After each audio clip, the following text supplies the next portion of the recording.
ito ay rated SPG. Striktong patnubay at gabay ng magulang ang kailangan. Maaaring may masiselang tema, lengguwahe, karahasan, sexual, horror o droga na hindi angkop sa mga bata. Tinorture nga nitong si Rosel itong ang si Via nang malaman nga niya ang lahat ng mga kalokohan nitong si Via noong mga panahong nasa poder nito itong si Belle. Ayon sa kanya ay kailangang panagutan nitong si Via ang lahat ng kanyang mga kasalanan kaya't ipinaramdam niya rin dito ang takot na naramdaman ni Belle noon. Lingid naman sa kaalaman ni Belle ang ginagawang ito ni Rosel dahil ayon sa kanya ay pinatawad niya na ang mga ito at minahal niya rin naman si Via kahit papaano.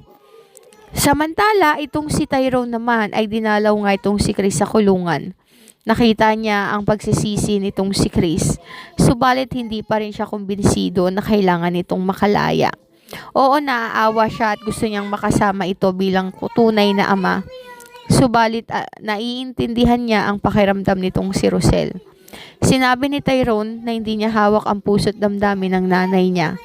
At nakita niya rin ang lahat ng pagsisikap nito na mahanap si Belle. Subalit pinagmukha niyang tanga ang nanay nito. Iyak nang iyak si Chris at sinabi niyang nagsisisi na siya sa lahat ng mga kasalanan niya. Sinabi din ni Tyrone na bagay silang dalawa ni Via dahil pareho silang sakim at makasarili. Dumating naman si Belle at dahan-dahang naglakad papalapit kay Chris. Umiiyak at nagtatanong kung bakit niya nagawang ilihim ang lahat. Dito na nagsabi si Chris ng katotohanan at sinabi niyang inilayo kasi ni Rosel at balak niyang hindi ipakita sa kanya ang mga anak nito. Sa kagustuhan niyang magkaroon ng anak ay ginawa niya nga ang bagay na iyon. Kaya sana ay maintindihan nilang lahat ang kagustuhan niyang magkaroon ng anak subalit gustong ipagkait ni Rosel ang bagay na iyon.